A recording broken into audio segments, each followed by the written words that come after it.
ملت اسلامیہ اسکول استاموند میں تنظیم اساتذہ پاکستان ضلع استاموند کی جانب سے ایک روزہ سیرت النبی صلی اللہ علیہ وسلم کانفرنس کا انعقاد کیا گیا، جس میں علماء کرام، مفتی عبدالمجید پور، اللہ دینہ منگرو، حاجی خاطر خان جمالی اور دیگر موزین شخصیات نے شرکت کی۔ اس موقع پر وش نیوز سے بات چیت کرتے ہوئے کہا کہ آج جو انہوں نے ابتدا کی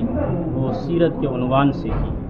اور ہم سب کے لیے ہے ہی سیرت۔ آقا دو جہاں صلی اللہ علیہ وسلم کی مبارک زندگی ہے اور ہمارے لیے محبوب ہی سب کچھ ہیں، تو میں انہیں خراج تحسین ان کے لائق ہیں سر منظور صاحب کہ انہوں نے اپنے اس پروگرام کو آقا دو جہاں صلی اللہ علیہ وسلم کی مبارک زندگی سے اس کی ابتدا فرمائی۔ حضرت نبی صلی اللہ علیہ وسلم ہوتے رہتے ہیں، تو اس میں یہ ہے کہ بچوں میں ایک شعور آ جاتا ہے کہ ہمارے نبی رہنما اور رہبر کون ہیں، ان کے نقش قدم پہ چلنا ہے، اور ایک بچوں میں ایک شعور پیدا ہو جاتا ہے، خاص کر کے والدین میں بھی اور بچوں میں بھی کہ ہمارے نبی مہربان صلی اللہ علیہ وسلم عنوان پہ مجھے تقریر کرنا ہے، نعت پڑھنا ہے۔ تو اس سے حوالے سے میں کہتا ہوں کہ یہ ایک منفرد ایک چیز ہے، اور تمام اسکولوں کو بھی، جتنے بھی پرائیویٹ ادارے ہیں ان سب کو بھی کہتا ہوں کہ اس طرح سے جو سیرت النبی صلی اللہ علیہ وسلم کے پروگرام ہیں وہ اپنے اداروں میں رکھیں۔ ہم ملت اسلامیہ ادارے کے اندر موجود ہیں، تو خوشی کی بات ہے کہ آج ہم نے سیرت مصطفیٰ صلی اللہ علیہ وسلم کے حوالے سے بہت بڑا ایک کانفرنس ہوا ہمارا،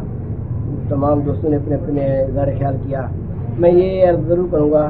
کہ ہم امت مسلمہ ہیں اور ہم پر واجب ہے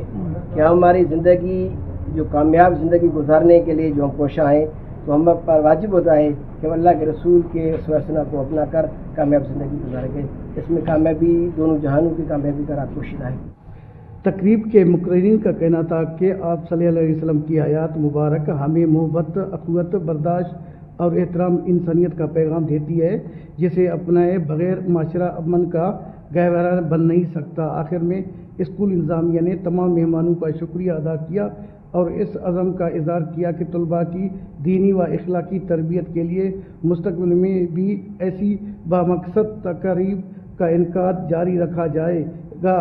کیمرہ ٹیم کے ساتھ علی حسن بلوچ، وش نیوز، استاموند، بلوچستان۔